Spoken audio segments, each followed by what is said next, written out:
board. So we're going to give a brief presentation tonight to outline the updates and changes on the engineering side. At this time, I'd like to call Mr. Duhamel from Dupree Engineering. Mr. Duhamel has been qualified as an expert in civil engineering by this board on several occasions. In the past, I would ask that the board recognize him as an expert in civil engineering. Granted. Thank you. Thank you. My name is Chris Duhamel. I'm a professional engineer and a professional land surveyor with Dupree Engineering. The office is located in Newport, Cranston. We're here tonight for the preliminary plan, the details for engineering that were conceptually reviewed at the master plan. The preliminary plan is shown is on this. The site is on 75 Crow Street. Assessed plat 8 lot 32. It's 26,645 square feet in size. It has frontage on Crow Street, 100 feet of frontage and 90 feet of frontage on a right-of-way easement. An extension of Crow Street. We have a class 1 survey prepared by Waterman Engineers. There's an existing residence shed that's on the property, and majority of the property is open grass area. Utilities within the area are public sewer, public water, natural gas, service the development. Freshwater wetlands are not on the property. They are located greater than 100 feet off site. Given the distance to the wetlands, given the type of drainage which I'll go over, there is no need for a RIDEM wetlands review of the site. There is a natural heritage overlay district that is to be investigated on the site. We've done that. We found that there's a diamond-backed terrapin lizard that exists in the salt marsh. But he's not going to be living on our sites. The site is existing grades are from 8 to 13. There's a floodplain associated with the salt marsh. 13. So all the construction of residences will conform to FEMA design requirements.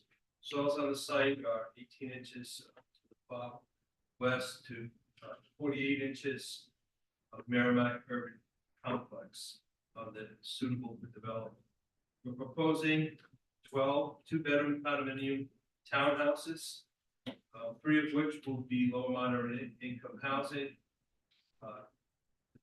Units are numbered, and unit numbers 3, 7, and 10 would be designated as affordable housing. The access to the units would be from a constructed driveway, 20 feet width, 280 feet total length. The design of the driveway is such that a fire truck can traverse on site, make 3.2 to get off site. The pavement is to be pervious pavement. We have greater than 3-foot separation to the water table, which meets our IDEM requirements. The roof leaders will be routed to dry wells in stone beds, 1-foot stone beds, that will address the increase in runoff from impervious surfaces to mitigate the storms from 2 to 25-year storm. The 100-year storm would be within a 100-year floodplain, so further mitigation is not needed. The floodplain is accommodated with the homes at finished first floor of the homes is above the freeboard of the floodplain. Quickly go over it. Unit A, the unit to the west, the garage slab is 10. The first floor elevation is 19. That's greater than 13. Elevation 13, so it's below above floodplain. Similarly, buildings B and C have separations. Parking is provided. 1 space per unit is minimal. Providing 2 spaces per unit, with having one space in the garage and one space in the driveway in front of the unit. There's no parking, proposed within the driveway, the 20-foot driveway, leading onto the site or within Grove Street within the public right of way. Can you go back to the illustration? The illustration showing the.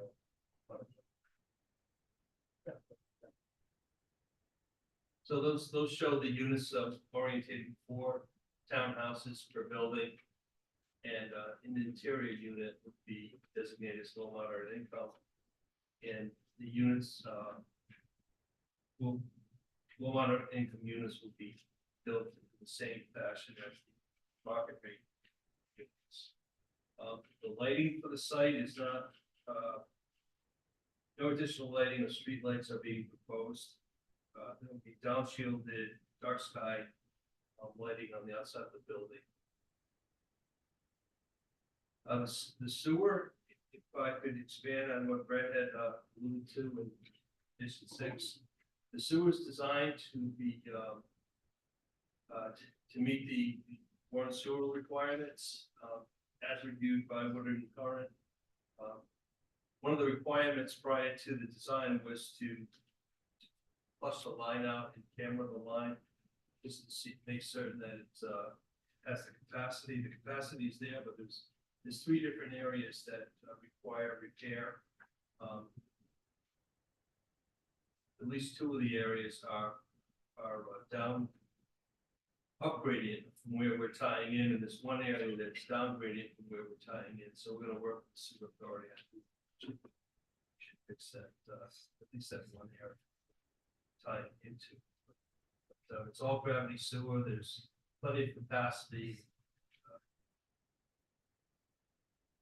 Do have their blessing at this point. We're just dealing with that 1 issue. Repair of 1 location. Public water, we have approval of, and we have a will serve letter for the gas that we brought onto the site. And lastly, the landscape architecture plan was prepared by Diane Sewell Associates, and there is consideration for saving the sycamore tree on the site. It's a substantial tree. We have arborvitaes, emerald arborvitaes on the east and west of the site for vegetative buffer. And we're providing for 2 areas of patio that would have hydrangeas planted around the patio area. And we have some street trees, 5 different street trees, 6 different street trees that we're planting. Dress up the site. All the utilities would be underground. I think that covers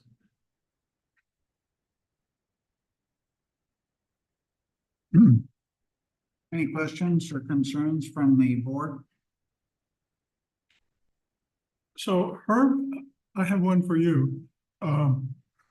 Norbert Street, when we approved it, there were a number of variances, which we approved. Here, there are also variances.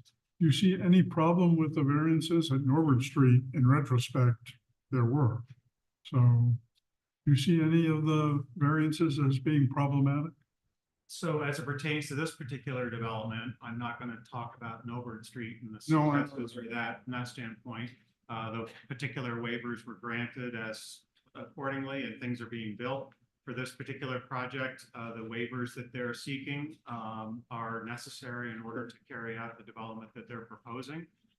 From my standpoint, there haven't been any particular issues that may arise would be incorporated within the recommendations of staff and the TRC. So in general, in order to make things fit here, as well as any recommendations that we have, that The variances are appropriate. right. So what you're saying, the buildings can't shift that in any direction. So this board looked at this same configuration as part of the master plan. And there were some basic shiftings that occurred from that standpoint. Master plan was granted.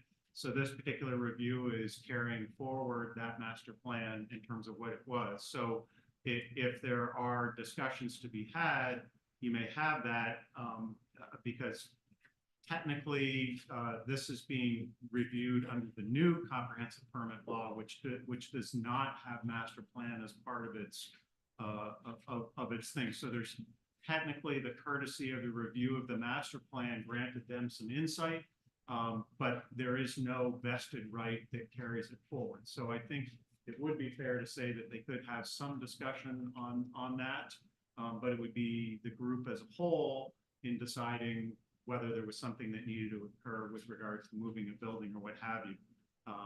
And that's a little bit unlike, just to since I'm talking right now, is that Penny Lane is different because it's under the old comprehensive law where there was master plan and they were granted vested right by having the master plan in the preliminary. So there is a difference between these two comprehensive permits as it pertains to the statute. During the master plan, we had a substantially different configuration, same number of units, but the entrance drive is centered more to the site, and it created a tighter configuration with the buildings. This opens up, this configuration opens up. Distance between the buildings allows for more open space, saving of the tree. So the master plan was approved. So have all the easements been worked out? The The easement for the, on Crow Street, the area for the parking? yeah, I can let Brett speak to that, but there's a platted easement over that for access, utilities, and that would serve all the needs of this proposed town. Okay, well, I'm specifically talking about the area of Crow Street that's not public. Right, there's 90 feet of Broad Street That's what it's. where there is an existing easement that was recorded It's between. that runs with this parcel, the service parcel. Brett, would you like? Sure, yeah. If you look to the top of the diagram there, there's a line sort of runs at an angle. Yes, On the left side of that line is the town recognized Crooked Right. Street. On the other side of it is the right, the deeded right of way. Right. That grants broad authority to the owner of the property for access, both for construction and for the proposed driveways that you saw on the site. does that become a town street? No, it's just they have an easement that allows them to use that roadway for construction, then to have those driveways and access. Is that correct? That's correct, that's correct. But it doesn't become, yeah, the maintenance is what I was. Sorry, I should say that on the mic, that the easement that you included, the easement agreement is for the driveway accesses, the 4 driveways to have access onto that private right of way. And that's, the easement agreement is between the owner of the private right of way and the condominium project. Yes? Well, I don't Well- believe that an easement, actually, there's an easement that is on record, it's filed with our application Oh. for an encroachment with the property to, where the cursor is there, there's a slight encroachment. Oh, And So okay. before final plan, we'll have to enter into an easement agreement with the owners of that property for their encroachment onto our property. Okay. In terms of the deed recognized right of way, there is no easement agreement that is required because it is an easement by right of record that allows the owner of our property to access that right of way strip. But maintenance of that right of way strip will remain with private parties. So Okay. our applicant and the owner of the abutting property will work out maintenance. And that would be through a homeowners association, in part. A document. It could be through an agreement with the homeowners association, because we have the homeowners association documents to govern our property. Right. So essentially, How would snow plowing be done? As, like, it'll just remain whatever it is now. Is it a non-exclusive easement? I mean, because looking at the drawings that have the driveways in them, it looks like they extend some way into the easement. So would the complex maintain control of that portion of, I mean, like Only with the the, driveways out to where the property ceases. okay, And once you get onto the easement property, now you're in the easement area, the Okay. right of way area. And the language in the deed provides broad access to the owners of this property to access the right of way. okay, so my question Yeah. is, would their second car parking lot extend into that easement for a car that was parked there, or is it? It's not for parking, it is for access. No, I know, but I mean, I'm just saying, you know, how the parking lots, the parking reads that there's one underneath the units, and then the second parking lot is in front of the unit. Is that space into the easement where the second car would be parking? So would it would they We've designed it so it's 18 feet minimum length. out, So outside? it meets its standard 9 by 18 parking stall, it's designed 10 by 18. There is an apron that leads from the edge of the pavement, the easement to the property line where the park would be. Okay, okay, But the whole driveway would have to be maintained by the condo. okay. It wouldn't be, at the property line, it'd be at the edge of the pavement. and the street is a private street, but it's gonna be maintained by an agreement. Yes, that's correct. Okay. Okay. But, so I'm sorry, I guess I was confused that the easement agreement isn't drafted at this time. That's correct. Okay. Is that for the encroachment? No, for the driveways to access the private right of way. Right, and it is because our legal analysis concluded that an easement isn't necessary for access. We may need for purposes of preserving the neighborly relationship as between our applicant and the property owner who abuts on the right of way. We may need some sort of private agreement for maintenance. But there's no agreement or easement required for access. So I'm looking Well, at so- page 58 of the plan, and it says, owner of private way at extension of Croad Street to provide a permanent access easement for the site. It's noted on the plan. That may have been a holdover or may have been a placeholder because this is an issue we have been working with. Herb had identified. Yeah. We've been working with the town on this issue and our conclusion on behalf of the applicant is that an easement is not required on the right of way for access or maintenance. I think the jury's still out on that from the solicitor's office. Well, and having run into issues like this in other towns and states, seems to be a good idea to have something recorded that gives you those rights. Right, and if the solicitor determines that an easement agreement is required for the right of way, we're happy to provide that prior to final plan approval. And the owner of the right of way is happy to give it. Of course, yes. But just for the record, you don't believe it, honestly.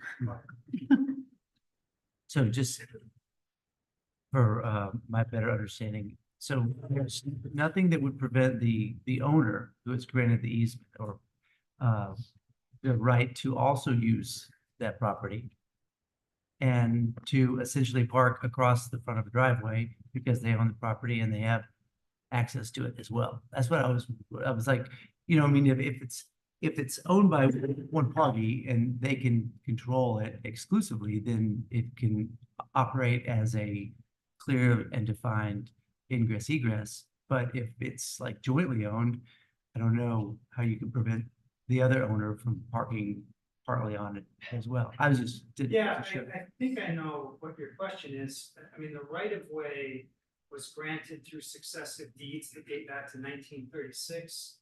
And the access vis-a-vis the right of way is defined. There's a reasonable use sort of notion that you have to take into consideration. The owner of the abutting property can't overuse the right of way to the of the right of our applicant's property owners to use their property. So Right. it's a mutual use of the right of way sort of relationship. Right, so it would almost be like the court would have to sort of determine whether 4 sequential ingresses and egresses are reasonable or not. You know, as opposed to 1 access for the property. I mean, I'm Yeah, I don't know if it would, I think I know what you're saying, Yeah, but I it's- wouldn't you don't agree think with that okay. because the language of the just deeded broad access enough to- rights okay. are so broad. all right, sounds good. Chair, I would recommend just language as a condition that easement that we're speaking about today, right, gets reviewed and approved by legal as part of,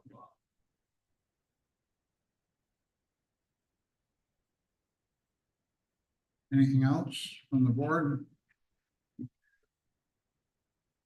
Hearing nothing, I'm sorry, could you repeat that proposed? it's actually. it would be a condition of the preliminary plan that the specifics of the use of this be detailed.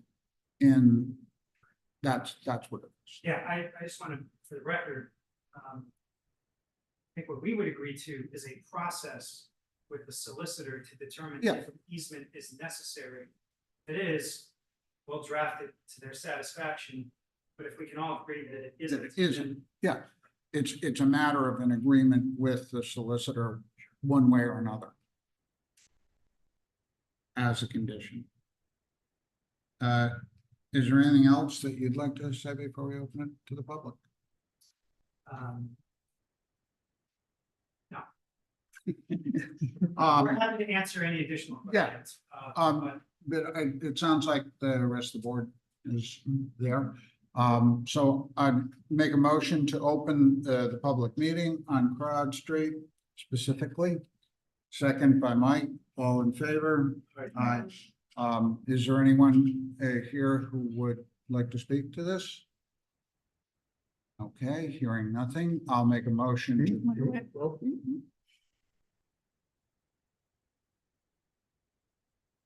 Good evening. Steve Wenda, Hunter Avenue. Set a few things straight. The little side conversations that I was having with the solicitor was because I wasn't getting a couple of questions answered. Square footage, I didn't hear the applicant mention the square footage of the units, but I got it answered through the plans. I think they're roughly 500 square feet on the bottom, 500 square feet on the second level, 500 square feet. The easement, I was also, you answered the question, thank you, Tyler, about the easements going back to the solicitor. That was exactly the point that I was trying to make, is that we would have to see some type of an easement. But you also hit on the point of 4 individual ingresses and egresses. But my bigger question was answered that it's private property, right? So it really doesn't have anything to do with whether or not a car is gonna block in or block out or park on the street, because it won't really be our responsibility. So that's the reason why I was doing the sidebar questions. So, thank you. Thank you. All right, motion to close the public hearing. Seconded by Michael, all in favor? Aye. Our next, is to vote whether to approve or reject this preliminary plan. I would make a motion that we approve this with conditions, the first condition being an agreement with the town solicitor relative to the easement and the relationship of that easement to the 3 driveways as well as to the, 4 driveways. Four. well, this is the, the Main drive. and the main driveway in, if I'm not mistaken, yes. Don't these 4 open on the easement? Yeah, these, 1, 2, 3. No, the gray area is 4, the gray area is the driveway. Oh, I see. I'm sorry. I'm looking at the white.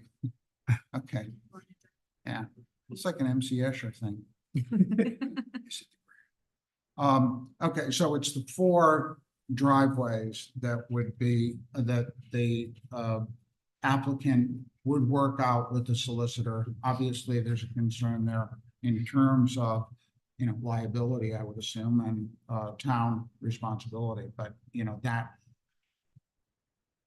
would be handled either as Brett Udeli said, through an understanding that an agreement, that, you know, some kind of a accommodation is made or doesn't need to be made, one or the other.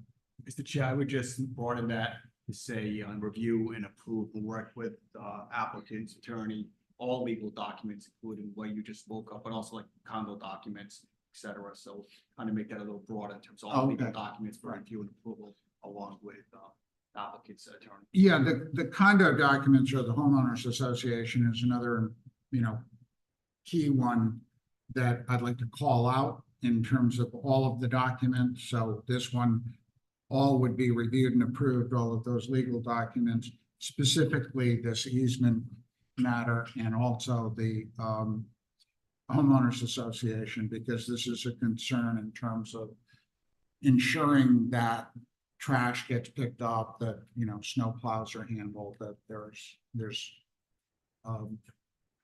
an oversight because it's not coming from the town. Does that work? Yes. Okay. Are there any other conditions? So, is it Well, also the other one subject- is the wastewater, which needs to be worked out with the town. That is, it sounds like those, discussions are already underway, with the, Department of, the wastewater department in the town. Herb?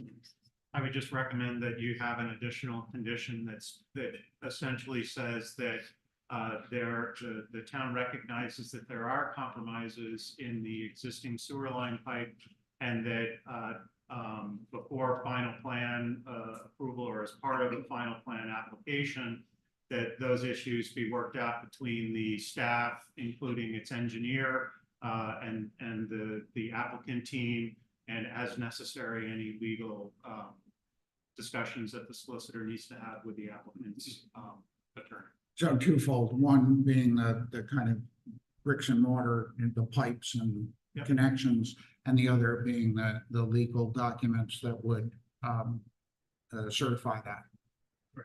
Okay. Anything else? So is it subject to all of the conditions in the staff report? Should be. Yes. And because you stated that you were in agreement with all of those previously, correct?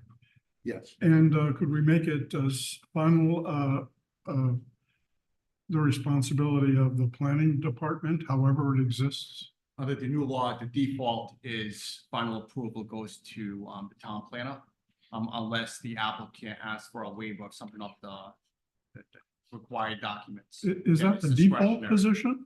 I'm sorry? That's that the the default default under is- the new law, correct? Unless Oh. there's a waiver of one of the requirements on the checklist, Okay, then you can vote on whether or not to bring it back. But I don't think that's the Or case. substantial change, but they were. thank you. What would happen if we did not have a planner at that time? Somebody would be designated that position with that authority. Okay.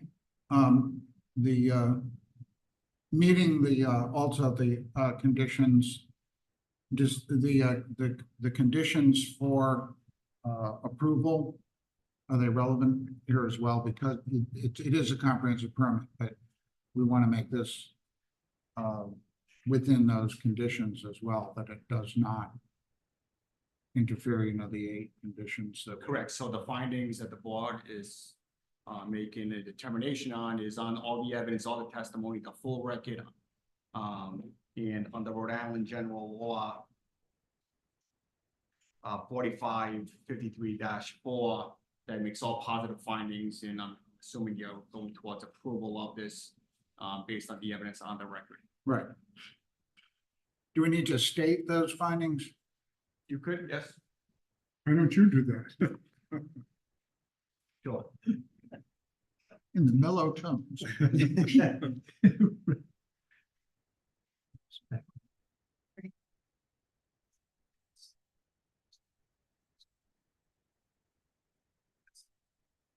So the board finds again on the evidence on the record and testimony before it that the plan is consistent with local needs in the town comp plan.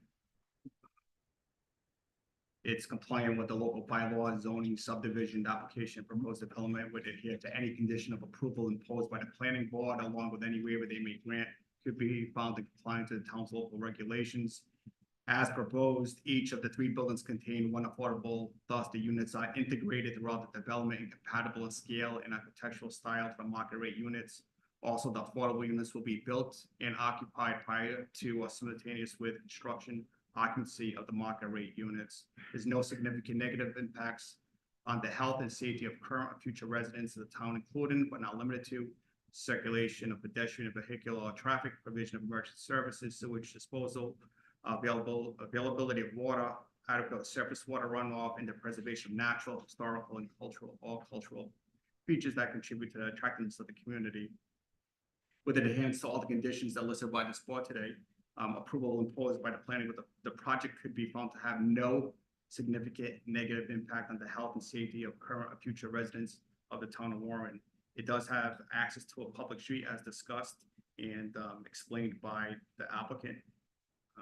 In fact, the proposed project has direct access to Coad Street, a town public street. The development will not create lots with physical constraints. The town does not need to make a finding under this criteria as it is not applicable. Thank you, Ben. You're welcome. Appreciate that. Okay, so given all of that, I'd make a motion to approve this preliminary plan with the default that it goes to the planner for final approval, With all the conditions with all of the conditions that were stated previously. Second, Michael, all in favor? Aye. Those opposed? Okay, good luck, and I'm assuming that the town will be able to work out those matters. Mr. Chair, just for the record, also, there was waivers requested, so a motion to approve the requested waivers as presented is also appropriate here. Okay, We didn't. no, I'll hold on, motion yeah. to approve those waivers. motion to approve the waivers. Ashley, second, I'll make it. Tyler's making the second. All in favor? Aye. Those opposed? Okay, now we're done. Thank you. Okay, next order of business, Penny Lane. This is 581 Child Street, major land development, Penny Lane comprehensive permit. The owner applicant is the East Bay Community Development Corporation. Project description. Could we, I think Ashley, you were going to accuse. I'm sorry, what? I'm sorry. right back. Does she need to recuse herself? Oh, okay. Well, the project description: to provide affordable housing to the town of Warren, the proposed work includes demolition of the 2 existing outbuildings, construction of 14 multifamily residential buildings with 38 units, renovation of the existing single-family dwelling to provide 2 units, of public roadway associated with site improvements, off-street parking, utilities, landscaping, and stormwater management. This, as I noted at the beginning of the meeting, has already received master plan approval. And this is under the comprehensive permit, and the fact that this is all affordable units is different from Broad Street, which we just went through, which was required an integration. This is not requiring integration and is also leads us toward the 10% that is currently requirement within the comprehensive permit. So. Mr. Chair, just administratively, just the records show that member Ashley Maderas has recused herself. However, we do have an alternate here who will be a voting member as long as he is up to par with the application. Are you comfortable with that? No, as far as it dates back to the master plan, There's no master plan. I thought this was. So that's all right, yeah, so stay an alternate, just work with the members you have. Okay, I have a comment, but other than that, I don't think I should. okay. Thank you. So what we'll do, I'm not sure how long Rick's gonna be there, but you know, I think you need to come forward because I'm not gonna hold up the meeting on that basis. Thank you, Mr. Chairman. Sandu Buckley, Chiefs from Burton Friedman, on behalf of the applicant. Mr. Chairman, as both correctly noted, we were here on February 12th, 2024, and received master plan approval. Between then and September 11th, the preliminary plan application was submitted, complete, and on September 11th, 2024, a TRC meeting was held for this project. We're here tonight for this preliminary plan review. And with no further ado, I'd like to bring up Andrew Kleins from Fussin O'Neill, who is the project engineer. We will go through detailed aspects of the payload development. Answer any questions you may have regarding those specifics. Again, if you're on the preliminary plan review, I'd ask that Mr. Kleins, who has already been deemed an expert for this board on several other occasions, including the master plan approval that was occurred in February this year, also be considered an expert this evening while he testifies. I will also reserve any time at the end of the public hearing, any further questions. Okay, granted the Okay. expert testimony.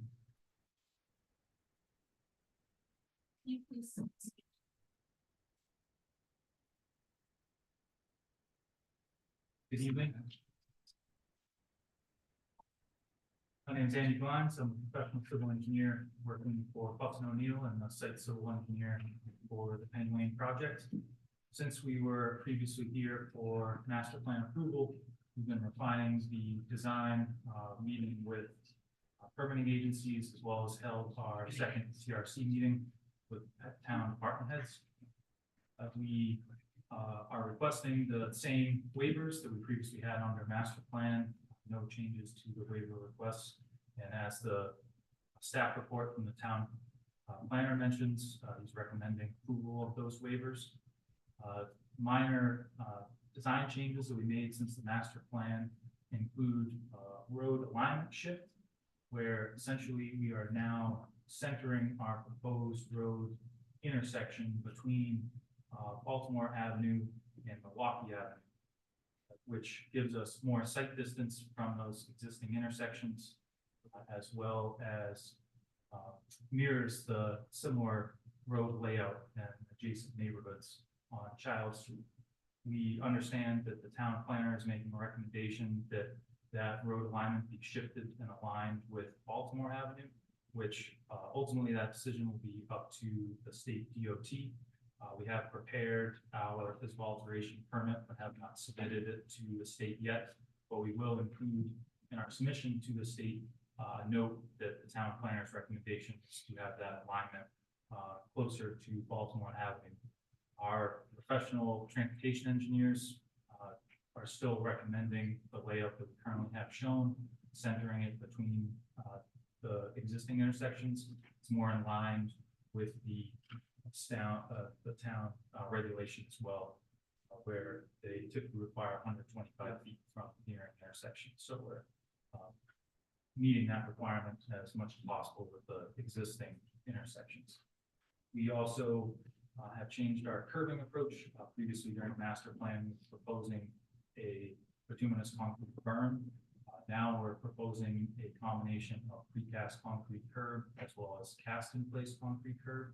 So we still require the waiver from granite curb, but we will have a vertical base curb line, which I think will mitigate some of the previous concerns about tenants and residents parking on the shoulder of roads, and also improve snow removal and operation and maintenance of the site, and protecting proposed landscaping and lawn areas. We've held a pre-application meeting with the Water Authority, got initial comments from them and are progressing through the design and will ultimately be submitting to the Water Authority for approval. We are proposing a new water main through the proposed right-of-way of development. It will be tied into both Giles Street and Colonial Drive. The Water Authority agrees with that approach and will actually give the town Water Authority more redundancy in their distribution network, where if there's any water main breaks or other work that needs to be done, this would provide another avenue to service the Colonial Drive neighborhood from Giles Street. We've submitted to the town peer review consultant, Woodward and Kern, and they conducted their sanitary sewer assessment. There's no notable concerns with the capacity or the proposed design. We do have a handful of comments we need to address prior to final plan approval with them, mainly adding more details and specifications to the proposed design to clarify the intent, ensure that we're meeting all the town regulatory requirements for the sewer distribution network. We have a will serve letter from Rhode Island Energy. Once we progress further through the design, we will submit a work order request with them, but at the moment, no comments or concerns from Rhode Island Energy with the proposed development that we have. We've refined the stormwater design. We conducted test bits when we were in the process of master plan approval process, as well as borings. And not surprisingly, the groundwater is shallow in this area, which we were aware of. We've refined our stormwater design to mitigate peak flows from the entire development. We have lined fire retention basins, 2 of those, sand filter, dry swale, as well as 4 tree filters to treat water quality from impervious surfaces in the neighborhood. We're looking at 3 design points: Giles Street, Colonial Drive, as well as the wetlands to the south of the property. We have a slight increase to Giles Street, but that's mainly because we have the front yards of the proposed residents pitching towards Giles Street, but that is about 0.5% of the total stormwater that's discharging from the site. We are significantly decreasing the flow to Colonial Drive storm drain network, about a 20% reduction for all storm events. We're able to do that by retaining stormwater on site in a large fire retention basin. You can see in the upper right-hand side of the site. So in addition to the tree filters and the sand filter, a lot of our stormwater detention is happening in those larger basins, which border the wetlands and vegetated, and increase the vegetative buffer and maintain the vegetative buffer between the existing wetlands and proposed development in that corner of the property.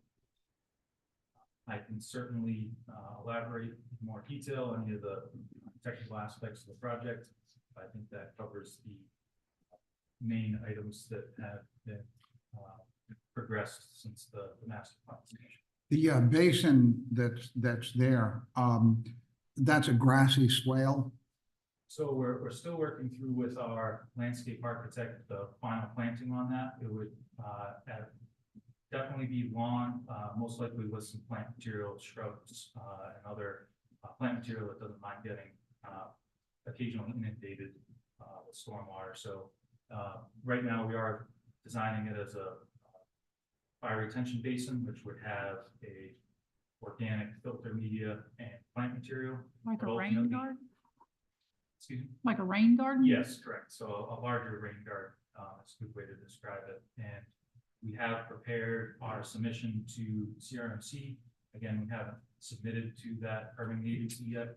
We want to make sure that we are addressing the boards and the public's comments at this stage, and didn't need to make any adjustments, but we have had preliminary conversations with CRMC, and ultimately they will be giving us feedback on the plant material that we're proposing in that area, as it's the buffer zone, that wetlands that's in that jurisdiction. And Why that- is it CRMC and not Rhode Island Department of Environmental Management? It's a coastal wetland, so. Hmm. It's, CRMC still references DEM's, regulatory requirements, so we're still adhering to stormwater rules. It's just there are the, authority having jurisdiction over that wetland. Here's my, again, my concern about a basin like that is that, CRMC, may give you the permitting, but then when it comes time to enforce the maintenance of those basins, we've already had a problem with CRMC being unwilling or unable to enforce that maintenance. That's obviously important in an area like that because it's going to require the participation. So as a condition, I would say that we want to have within the within the homeowners association or the overarching management, that basin would be taken care of, and on a regular basis.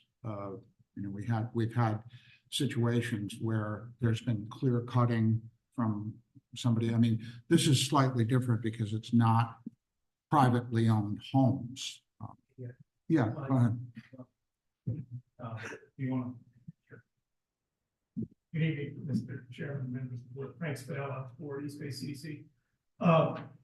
The difference between this and maybe a private development where there are people that are cutting is Rhode Island Housing, another state agency, reviews our development every year.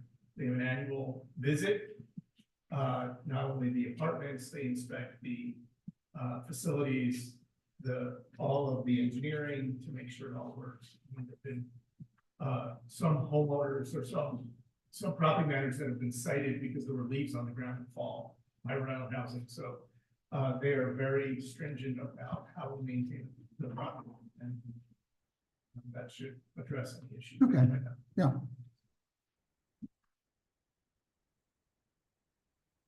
I do also want to mention proposed landscaping. So we did include landscaping plan in our submission package. In general, we are proposing evergreens in the northeast edge to supplement the existing vegetation for screening there, as well as the northwest property line. And also on the eastern property line is their existing fences. We're proposing another 100 feet of 6-foot tall solid fence to supplement the existing fences that. Yeah, let's, Herb, can you bring those? Yeah. I mean, clearly, there is concern about shielding this from the existing neighborhood. So as you can see in the top left, there's a row of evergreens along that property line. More so in the top middle is where we have 100 feet of fence. In the bottom left, there's also additional evergreens to supplement that property line, and we're maintaining the existing large caliber trees that are on that property line. And we are also proposing more evergreens down in the bottom right, which is interface with Colonial Drive. In addition to numerous.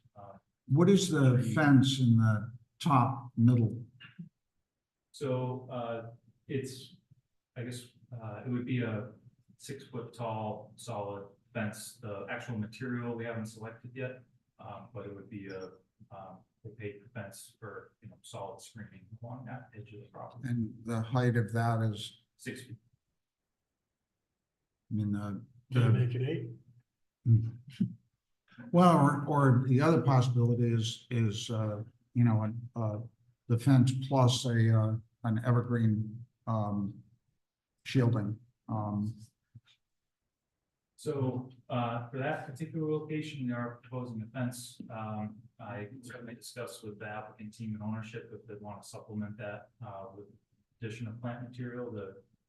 But what ends up happening is you only see that plant material on one side of the fence. So then the future tenants of those buildings may prefer to have more backyard with their space, and then assuming the property owners, butters currently there who already have fences in their backyard, we'd mind having another continuous fence on our side of the property. Yeah, there was a request though for green shielding from Rhett Nansen on Colonial Drive. And that looks like you're getting what you were asking for. We're looking for green fence or some sort of shielding. Right. And It would be. Oh, it's not a public hearing at this point, Okay. so yeah, you'll have an opportunity to speak, because right now the applicant's team representing. okay, Mr. Chairman? yeah, On the south end of the property, this, I guess it's 3 units that are along the south lot line there. Is that correct? On the far right-hand side of the screen, it's actually off the screen right now. That backs up to conservation land, which, the conservation land has had problems in the past with other abutters in the neighborhood encroaching. And so the land trust had requested at the very first hearing that there be screening between those units and the land trust area so that there, there's only 10 feet between the back of their patio and the property line. So it's really clear that they don't wander, start putting their lawn chairs or whatever into the private conservation land. So I think specifically the building 8, that would be the closest proximity to the bottom right of the screen. And, definitely understand the concern with encroachment over the property line, especially with conservation land. At that location, may be more appropriate for, split rail fence or something, clear delineation, but not obstructive view. Yep, of the and as vegetation. long as there's a clear delineation, if, I'd like to add that as a condition that there be a split rail fence behind those units. okay, so let me just get this. The condition in this case would be a fence clearly delineating The property line behind building 8. behind building 8. Thank you. So I can certainly address any additional comments, questions that the board has or the public. So one quick question. The lack of granite curbs is a cost issue as opposed to what? So I can let Frank speak to that, but in general, it is a cost concern where Rhode Island Housing rates their affordable housing applicants based on construction costs per unit. So really the intent of the project is to provide affordable housing units, and we're trying to be as efficient as possible as the money that we're putting into the hardscape improvements. That said, obviously, ownership at New Space CDC, want to have longevity with their site. They're going to be maintaining, but we feel that the precast concrete as well as the cast in place concrete is a good middle ground to meet both of those project objectives.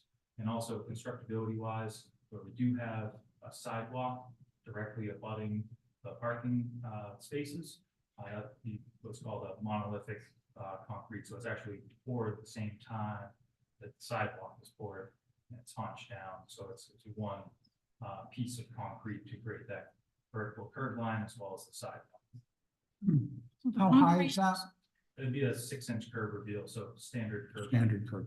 no issues in the wintertime freeze thaw with that concrete? No, it's, regularly used, throughout the area. Obviously, we do see a lot of granite curb within the right of way. We are proposing granite curb for the right of way with, Child Street, with the DOT, right of way there. And then that's, more consistent with, the state requirements for their highway. Was there any resolution to the issue with the heating, like the emergency generators and stuff like that? I was reading about some of that today. Yes, we can speak to that. The emergency generators, heating, I don't know if you or Paul want to speak to that. It is an item that we be formally addressing in writing for the final plan application.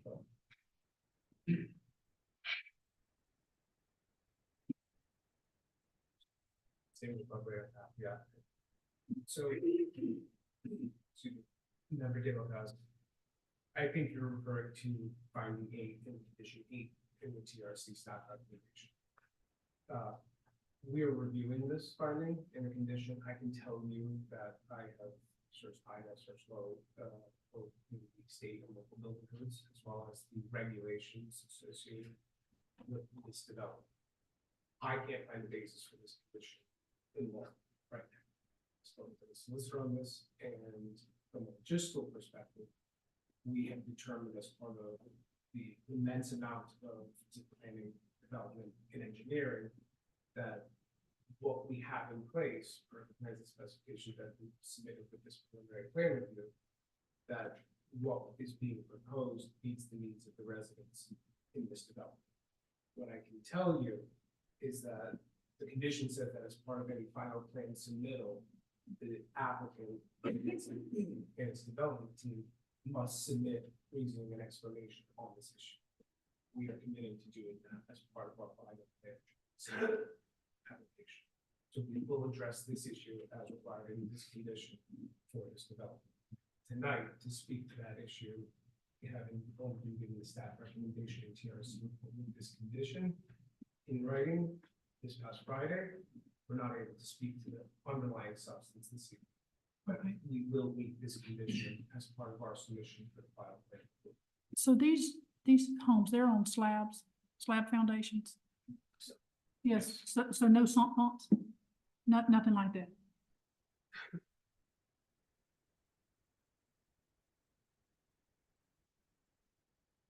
Anything else?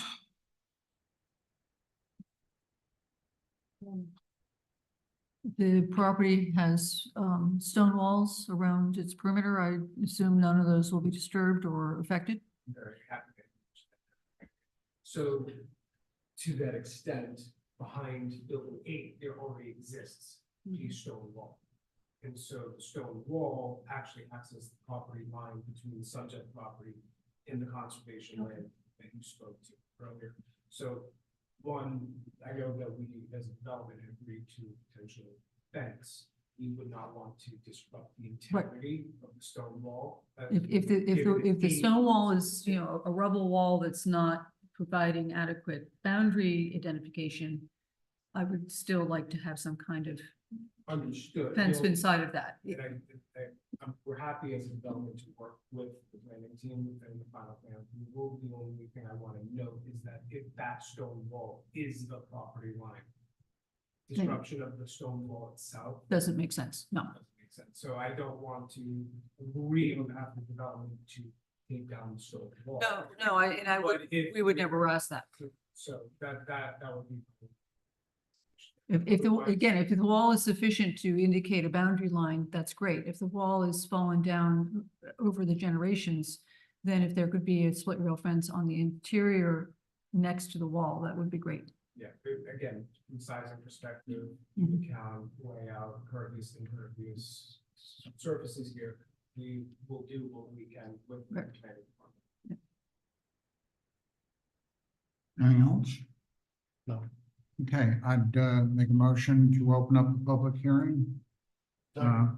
Second, Rick, all in favor? Aye.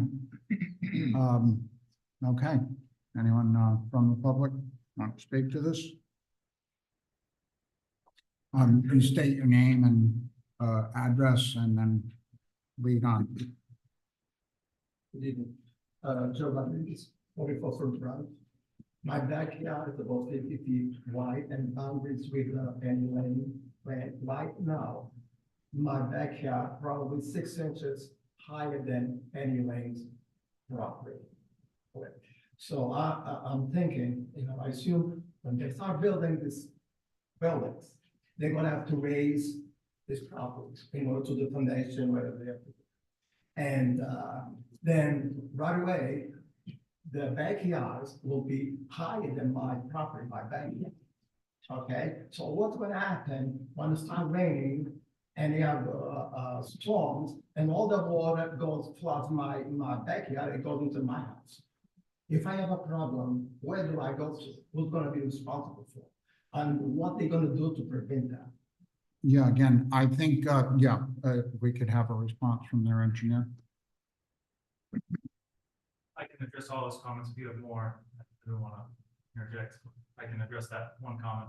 The, specifically the topography of the, Because all two properties, 44 Front Drive and 42 Front Drive, right on level even with the Penny Lane. Yeah. Okay, right, so we're gonna have, and also, what they're gonna do to stop the garbage and help with the noise pollution on my backyard and people from and animal from coming from the other side to my backyard. Mr. Chair, I would take all public comment input, and then when you close it, go back to the applicant and have him, if you Oh, want okay. to respond. All right. Right now, I have a big problem with the water coming down Front Drive, going to my garage on the front. Now I'm gonna have a problem on my backyard. So something has to be done. When they build these things, they have to have consideration of defer that water to somewhere else, I don't know. Not to flood, every time it rains, flood my backyard and water go into my house. okay, well, we'll have, the engineer speak to that, after we've heard from anybody else. All right, Thank you.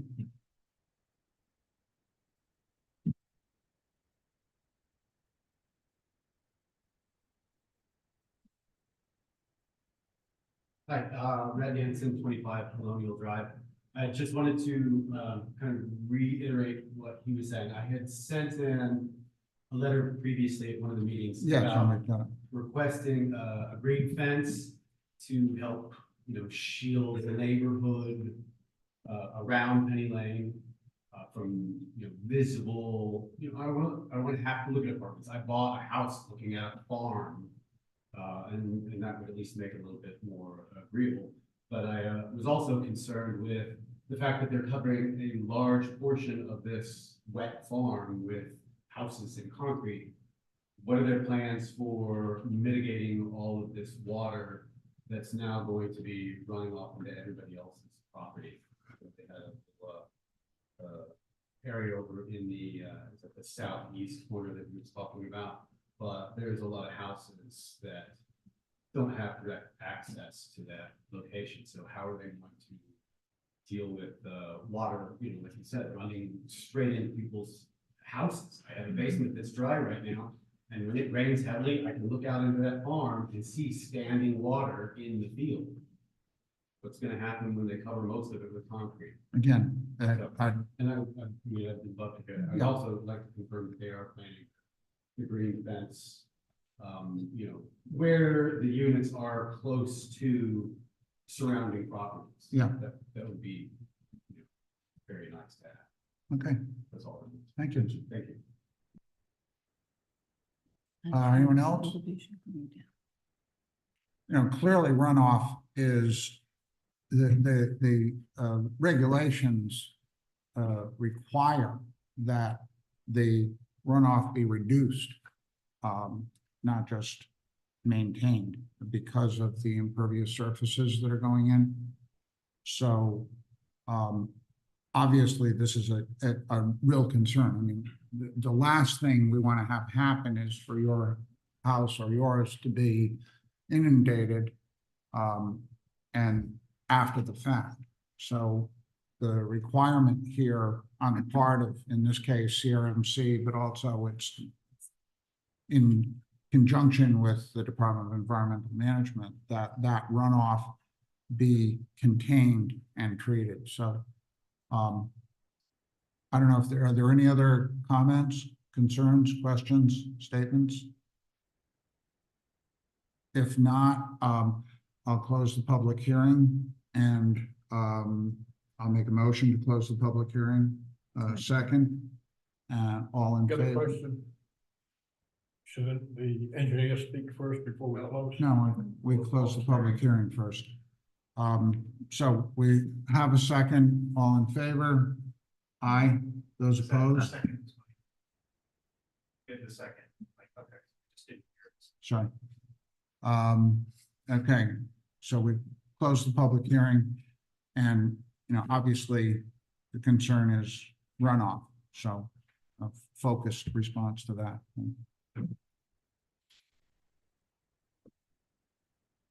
Andy Glines with Wilson O'Neill. I definitely understand the town concern with stormwater at this site. As the chair mentioned, we are required to meet all CRMC and DEM stormwater rules and regulations, specifically for the property line abutting the Fern Drive abutters. We do have a swale, a dry swale running along that property line to pick up any runoff from the back of buildings 2, 3, 4, 5. And in general, our entire site slopes down to the right, which is down to the southwest. So we are still maintaining the existing drainage patterns flowing away from Fern Drive and toward the middle of the development. Yeah, so down towards the wetlands, and then the closed conduit storm drain network in Colonial Drive. The parking lot that's in that corner discharges to that dry swale as well. So that stormwater from that previous parking lot behind building 1 and 2 also doesn't discharge to that that property line. Regarding the main portion of the proposed right of way in parking lots, Does that dry swell have enough capacity to handle the additional from the parking lot? yeah, so we sized not just for the water quality treatment volume, but also the conveyance. It actually has a filter media below it that has a high infiltration rate and a subdrain underneath. So it won't hold water, it will draw down, convey flow to the large fire retention basins top right. Has Fussin O'Neill reviewed the stormwater management plan? Fussin O'Neill is the applicant's engineer, not the town. Do we have an engineer who could review the stormwater management plan? So, if you wish to do something like that, I would, use probably our on-call engineer of Beta Group. Beta Group. Yeah. But obviously I can't have Fussin O'Neill do. It's our on-call engineer do the They did review. though. Would you recommend that we do that? That's for your decision to make from that standpoint. I will say with all the work that I've dealt with Fussin O'Neill, they are fastidious about what they submit. I did go, at least from my perspective, I went through everything, had a number of questions during the TRC meeting, which I feel they adequately answered. So again, if you felt more comfortable having a peer review of at least the stormwater, you should seek that. The applicant would be on the hook to pay for that as a professional review fee, as to whatever that amount would be. But again, it's up to you.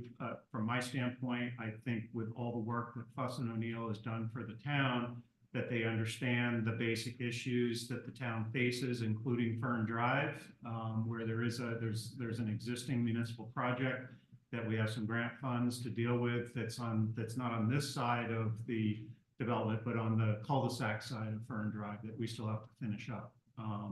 Which is a runoff issue, Correct. quite apart from this site. And is it my understanding that the law requires a reduction? Correct. And so we're not talking about just status quo. We're Correct. talking about a significant reduction in the water retention or water runoff every time there's something built, Correct. house or development. So for, I guess to address the peer review component, I do want to reiterate again that CRMC is going to do their own. If I may, Mr. Chairman, members of the board, I think the question, at the TRC, your public works director was also there. And he mentioned the Fern Drive conditions, and Andy was, and he and Andy, and that's why Mr. Turpey were satisfied with us addressing those issues both at the state level, because we have to meet those requirements, but also we understand there's an issue with Fern Drive. We're not going to make it worse. We're actually going to make it better because we have to. Right.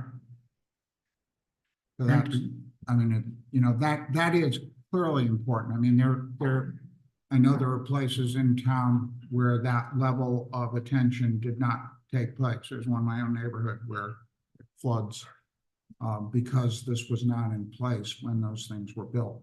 And the last thing we want to do is be responsible for creating a flood zone. And as does the applicant, as does the town, and as does CRMC. So in many ways, I mean, I tend to concur with Mr. Durfee that this has been done. Is there a basis for storm water, 10-year storm, 5-year storm? Yeah, so, we model, up to and including 100-year storm event. So, specifically for the Colonial Drive discharge for the 1, 10, 25, 100-year storm events that we're modeling, we have at least a 20% reduction for each of those storm events. And then I did mention previously the increase to Child Street, but that is for order of magnitude, it's a 1/10 of a cubic foot per second, where the total runoff for the whole property during 100-year storm event is 20 cubic feet per second. So the Child Street discharge is, say, negligible. We are discharging overflow to the wetland area for the 100-year storm event. So we understand the pipe capacity in Colonial Drive. We factor that into our model and make sure we're not increasing flows to that pipe network. So 100-year storm event discharges over to the wetlands to the south, not the Colonial Drive storm drain network. We have, as I mentioned previously, a curved network around proposed drive aisles as well as parking spaces. So although it looks like there's a lot of impervious cover on the lower, really the western side of the site, that all pitches to the east. So really, the only thing that's discharging to that western property line, the lower part of the page, is the backyards of buildings 9 through 12. And the roof drains from those buildings are discharged to tree filters within those. So really, you're just getting the overland flow from the lawn in those backyards, which is pretty standard for a residential development to have some pitch from the rear door threshold to the property line. We did explore having a swale along that property line, similar to what we had on another property line, but with all the existing vegetation along that property line, we didn't want to risk impacting the root zone and that vegetation, so we prioritized minimal grading along that property line to make sure that we're not impacting the root zone of that vegetation along that property line and maintaining as much as possible. Are the elevations increasing throughout the project? In general, yes. So we do have some fill, but not to pitch more towards the property line, drastically. Really just to make sure that the slab on grade for these buildings, the threshold, has a minimum of 2% pitch towards the existing roads as well as the proposed roads through the development. This is not impervious asphalt? No, so it's standard bituminous concrete asphalt, impervious. I know another development in town was proposing impervious, but in this region, especially for a public right of way, we don't recommend or propose pervious asphalt for this application. It is something we discussed with the DPW, and it's preferred to have more standard operation and maintenance techniques for the standard asphalt. So the sediment load from this will still discharge at 7 4 bays and be able to be collected in those locations. But the asphalt as well as the concrete is standard impervious. So the road is built to town standards. Can you hold on a second? Yeah. With the exception of the curbing. Correct. Our alternate. Yeah, for the record, Blake Casa, Commander with alternate, I appreciate your time. Well, I see a lot of glassy eyes, just in layman's terms for the Can you public speak sake. into the mic? Are you able to talk about, so basically all the water that's in the driveways and the roof is being pushed off towards the wetlands away from the houses, right? So yes, it's all being directed to our stormwater management BMPs that I previously mentioned, the dry swales, sand filters, fire retention basins. So- Where are the, can you point out the sand filters and the bioretention basins? So that folks can see them? I can. Yeah, so I guess starting with the largest in the top right, those are the two bioretention basins, so the dark hatched areas. Those are the main treatment components. Just to the left of that, excuse me, is the dry swale, also has a filter media component beneath it, that drains down through those bioretention basins. In the bottom left, is our sand filter. There's a sediment tour bay adjacent to that for pretreatment. And then between buildings, 12, 11, 10, and 9, we have 3 tree filters, which collect the roof runoff from those buildings. And also have a tree filter between building 14, 13, also collecting runoff from those buildings. Right. And down in the bottom right, we have a subsurface detention, filtration detention system. So that's below grade, and that will treat and detain stormwater before it's discharged to the Formula Drive. And so essentially you've got, this is the angle. So it's away from the surrounding areas and then leading into the areas where they have treatment, either a tree filter or the retention basins or the swale. Correct. And if I'm reading this plan correctly, the existing elevation where the 2 large basins are right now is about 39 feet, is that correct? And you will actually, the bottom of the basin looks to be about 34 feet. So you're actually creating a fairly large, deep basin. Correct. Shallow slope on the side, but it's fairly deep. Correct. Okay. And there's a filter media Filters. below grade, which is also included in our storage calculations of the stormwater. And that's gonna have to be routinely maintained, Correct. So we cleaned have out and filtration.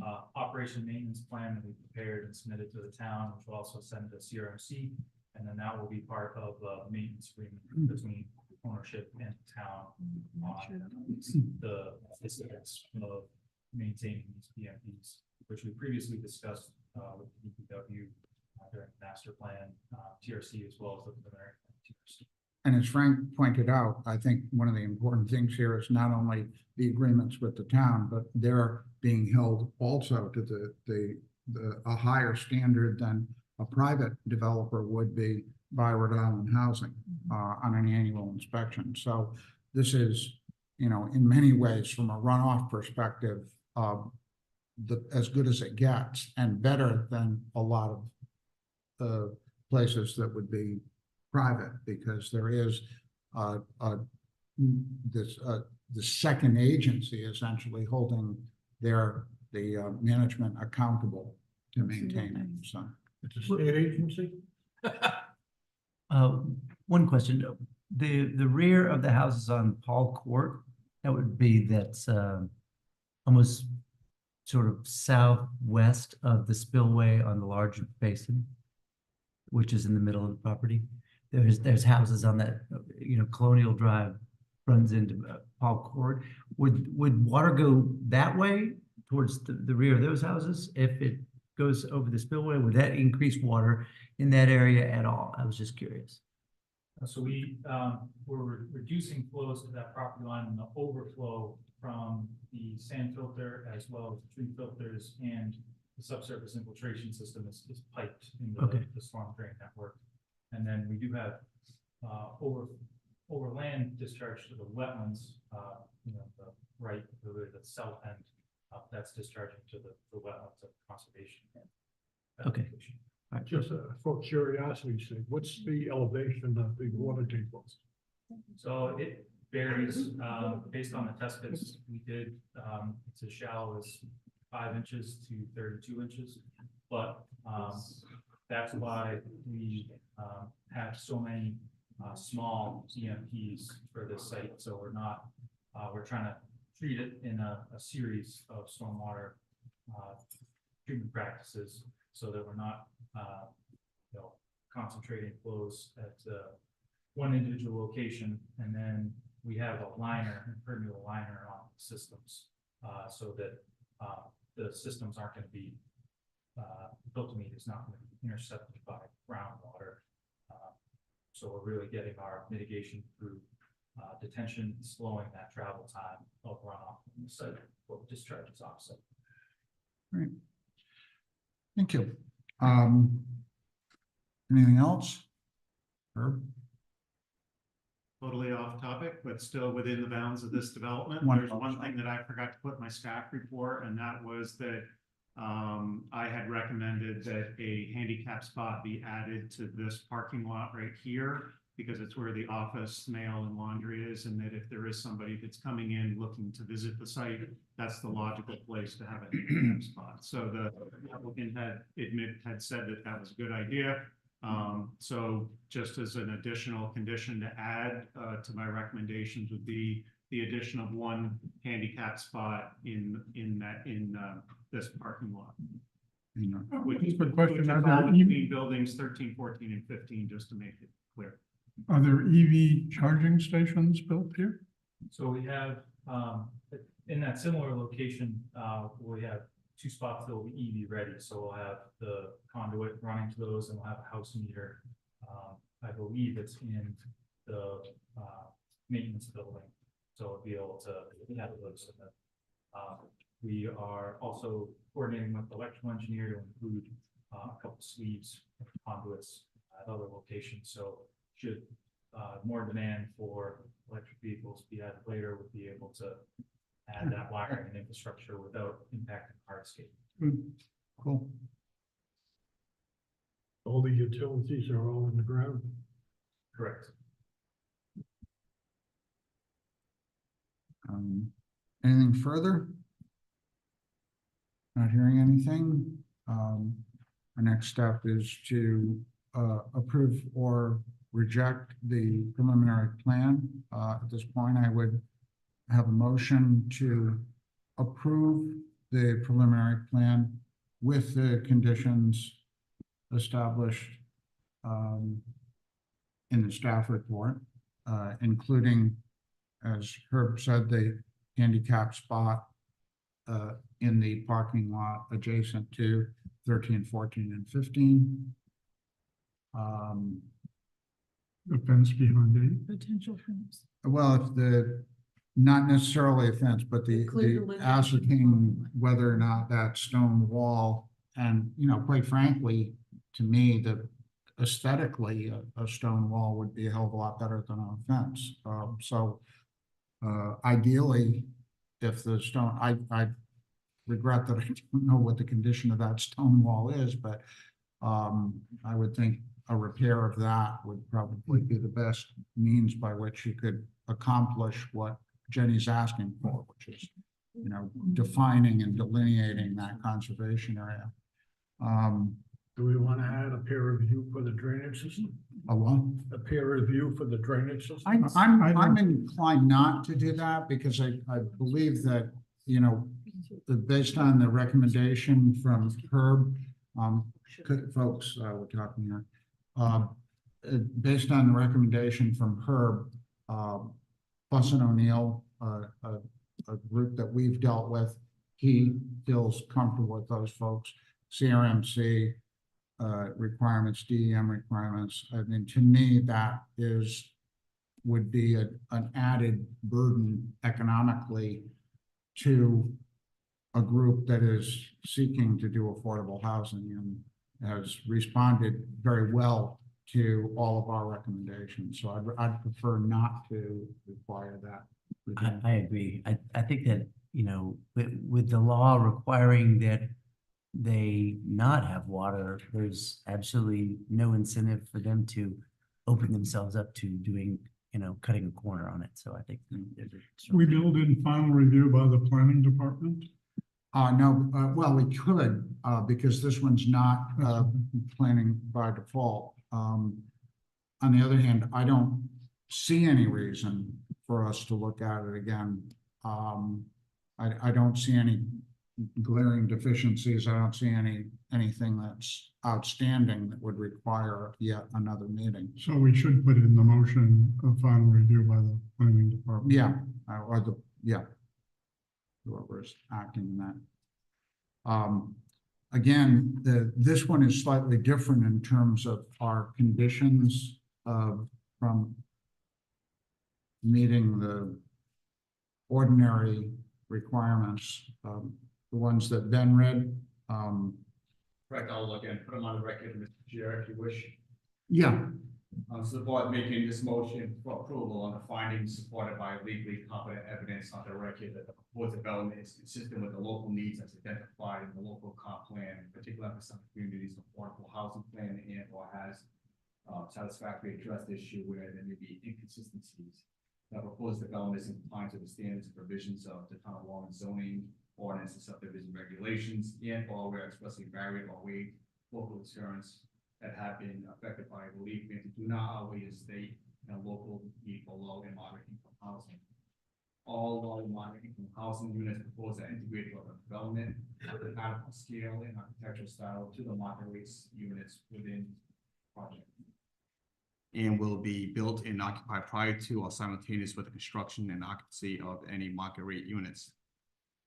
There'll be no significant negative environmental impacts from the proposed development as shown in the final plan with all the required conditions for approval.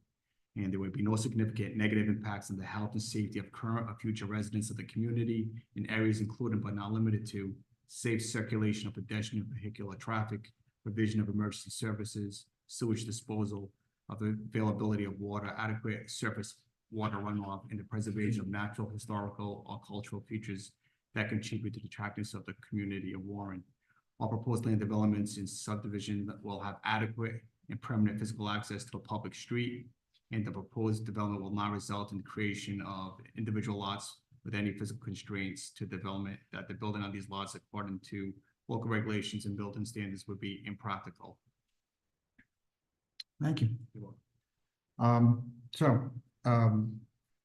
With all that said, I'd make a motion to approve the preliminary plan as presented with the conditions as previously discussed. Second, Mike Gerhard, all in favor? Aye. Those opposed? Okay, Mr. Chair, also the waivers have to be addressed. yeah, so the A motion. motion to approve the waivers. Mike made it. Second, Jenny, here. Jenny, second, all in favor? Aye. Okay. Oh, there it is.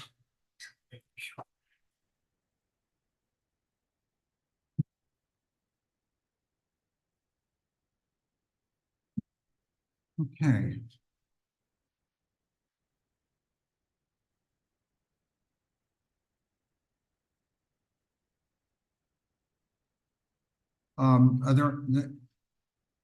There is this public comment for any items not on the agenda. Any comments not on the agenda? Anyone? No? Great. Thanks. The director's report. Before you do that, I would like to say, I assume that your leaving is public, Herb? It is. I want to commend Herb as an excellent town planner. His wisdom and experience has been invaluable to us. Here, here. I've worked with 6 town planners in the time that I've been on the planning board. They've all had strengths, but Herb, you really incorporated all those strengths in one man and one person. And I thank you for your service to the town. Very sorry to lose you, but I also understand family commitments and children in college, and the economics of it, as well as that you've given it yourself to this job, and it's appreciated, not only in terms of your knowledge, but also in terms of your temperament, which was really, you were really a pleasure to work with. You are a pleasure to work with. So.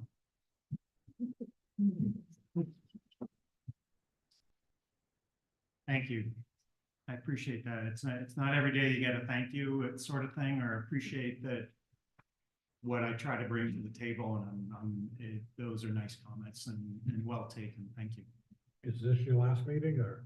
This is my last meeting, yes. The Barrington can't wait to get me, so there's a quick turnover. So I begin in Barrington on October 1st. Congratulations. And Herb has said that if there are some issues, you know, that are particularly intense, that we can draw on him for a short period of time. And we'll go over and applaud your, actions over there too. But again, you know, I think our goal now is to find a permanent planner, but also an interim planner. And you know, we've had very good experience, by the way, with Allison Ring, who worked with us on the comprehensive plan. And Brian, I'm talking to you. Yeah, right.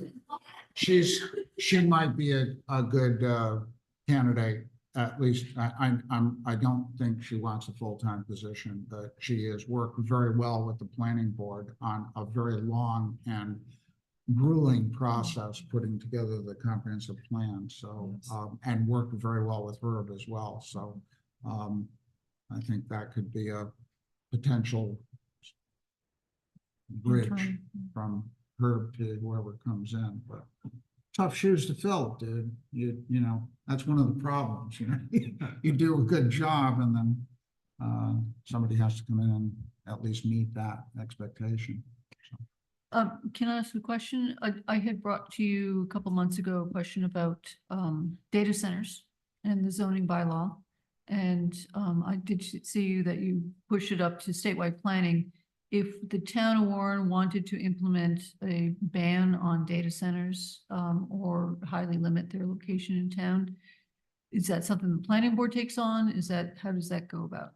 So if there's something that you want, there's a level of more immediacy that you want to take effect on that, the suggestion I have is whether you do that as an individual or convince these guys to do it as a group, you would need to make at least amendment to the zoning ordinance. And that can be walked through the process of ordinance change by the council from that standpoint. And I won't get into the whole semantics about that, but there is a process to amend the ordinance from that standpoint. But as you know, as you just said, I did hear what you said. It is a bigger issue that the state needs to grapple with. And I did push it hopefully to at least the planning council, the state planning council, and then to the Rhode Island chapter of the American Planning Association. For those of you that don't know what Jenny's talking about, there are basically energy sources for the mining of Bitcoin and stuff that and power centers that require a huge amount of cooling process to it, which results in a lot of fan external noise energy to these units. And so the concern that Jenny brought to my attention was this is something that we need to address as part of this town and our particular regulations. And in hearing what she said, I tried to make sure that the state was aware of that as well, because these things are popping up fairly rapidly. And especially as we are moving more toward things like cryptocurrency and all that, you're going to see more of these kinds of requests. And it isn't just cryptocurrency, it's also AI. Microsoft now has contracted with 3 Mile Island to reopen one of the plants there so that they have enough energy to power their data center in New Jersey.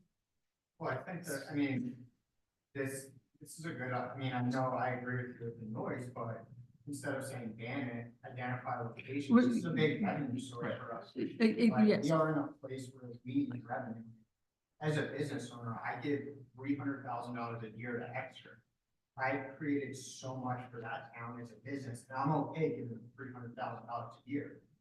Crypto and AI has a lot more revenue to give us, and if we look at our budget, we can use it. So I agree with you, and I don't think it should be. I don't want to ban it per se, but for instance, Atlanta, Georgia, they were putting data centers in residential neighborhoods. Yeah. And the neighbors were complaining about 90 decibels that were running 24 hours a day, 365 days a year. So I think the conversation is like, where does it best live in our town and not, how can we capitalize on this and increase our revenue without burdening residents? I'm gonna have to stop you there as it's not on, no, not just, I'm just saying in general, it's not on the agenda, and Yeah. therefore I would. Yeah. limit that. So, for another time, another meeting, we can put it on the agenda. I do think it is worthy of discussion. I agree. I think, it's not so much banning it as where is it appropriate? And what are the consequences? I mean, this was never figured in our zoning regulations, It's not terribly unlike the Airbnbs, which were not anticipated. And we need to, that's an area that the town council fortunately was able to address. So, all right, Herb? So a few things, just a reminder that the town council is having a public hearing on the comprehensive plan on October 8th, beginning at 6 p.m. in here. That's different than their usual start time. So just again, 6 p.m. on October 8th here in the council chambers. Is that a special meeting or? No, it's part of their regular meeting. But that's going to be the It first. might be warned as a special meeting just because of the start time at 6 o'clock, but basically it's their regular date. And they're incorporating it essentially as part of their regular agenda. Is it the first agenda item? I have not seen the agenda yet. That won't come out until next week. But the idea of the 6 p.m. start was to allow for time for the comprehensive plan public hearing. I'm hoping it will be up toward the beginning of the meeting so that we can get that over. Would it be worth my while to talk to the council president to ask for that? Or? You could always encourage the town manager, Mr. Town Manager, that the planning board is hoping that the public hearing for the comprehensive plan will be toward the beginning of the agenda. Okay. Yes. So Herb, who will represent the planning board? Is there to be a presentation? So Allison will do the general presentation that she did before you guys, answer a number of questions that may come up. I'll be there. You'll be there. Yes, and obviously planning board members are welcome to be there from that standpoint. The idea is to have a relatively short presentation by Allison, just like we did with you, which affords the most opportunity for those that may be showing up to provide their comments with regard to the public hearing. The idea is not to debate back and forth, but to hear comments and see if there are any changes that may be warranted on the plan before they move forward with it. I do know that there will be discussion on historic preservation, good, bad, or indifferent. That will probably be the polarized discussion that will occur during that.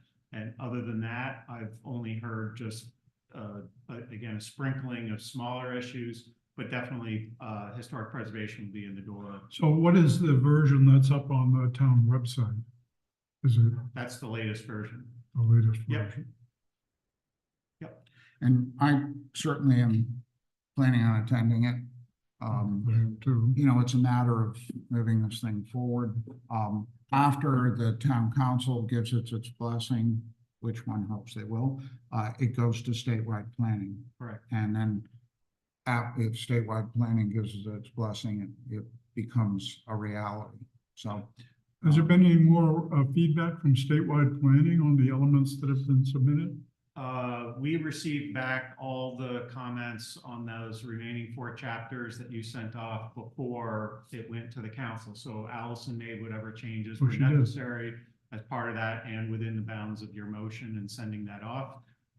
So there was a lot of little minor changes from that standpoint, nothing of serious consequence.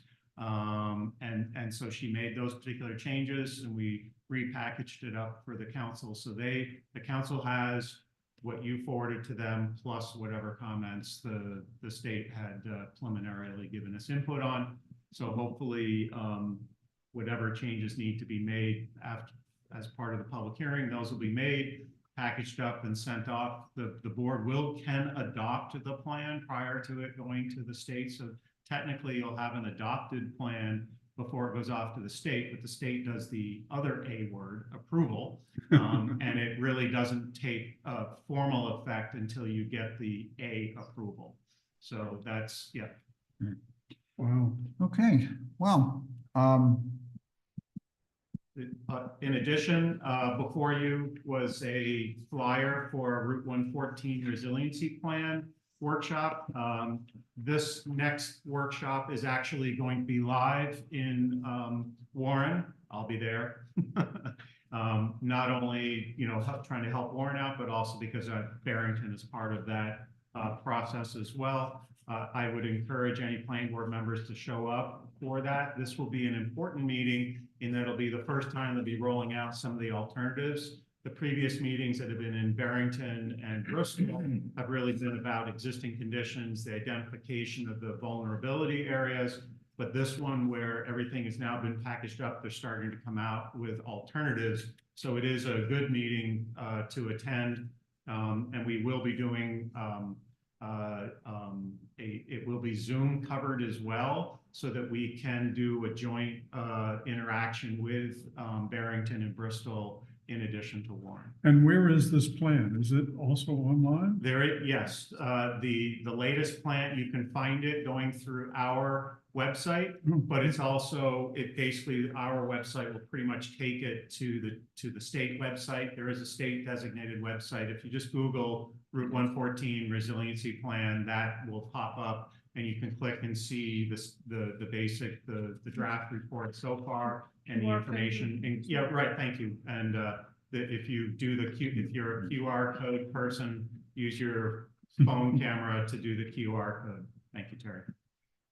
So again, encourage you to do that. And then there'll be another public hearing type for the report in its almost finished status in the January 2025 timeframe. Again, it will be in this room.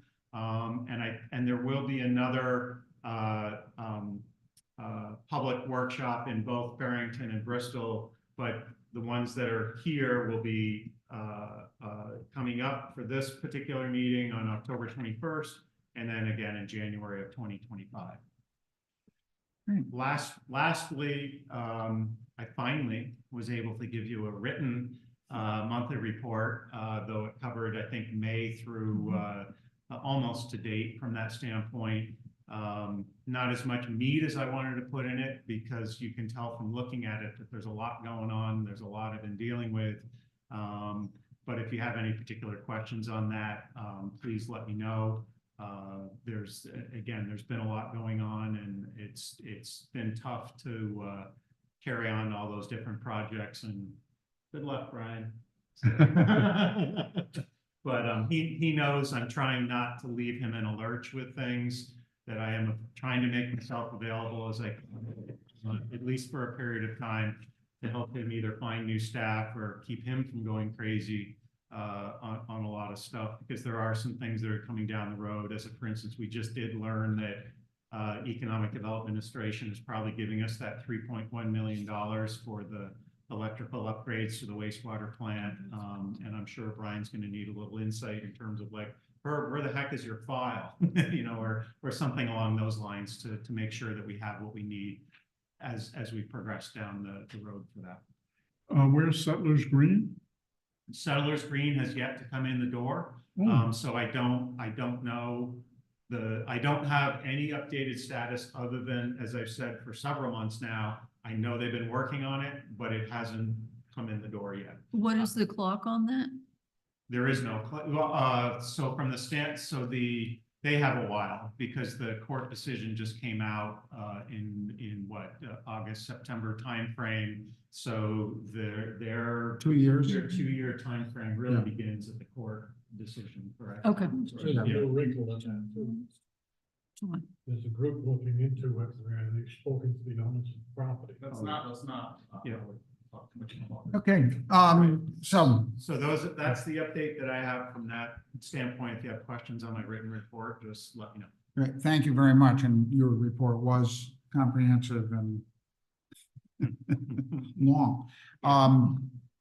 Okay, well, again, thanks to Herb Durfee, and thank you all for your participation. That Penny Lane thing is finally there, but again, I think, you know, the concern is we're being driven by a state mandate, and whether it's a good, bad, or ugly proposal that comes before us, we've had our ability to govern ourselves taken away. And I would say that any of our representatives at the State House who are in league with the folks who are pushing this comprehensive permit, now is the time to get rid of those folks, because this has created a situation for the planning board that to me is untenable. The emotional impact of this, the intellectual impact of this is far beyond anything I've experienced in the planning board. And I don't think anybody has thought about the cost to planning boards, not only our planning board, but planning boards throughout the state. And a representative, any representative in this town should be representing their constituency and not some concept that is divorced from their constituency. They're supposed to be representing us. And in a number of cases, that is not happening. And it's created, as we well know, headaches that are far beyond what we signed up for. So anyway.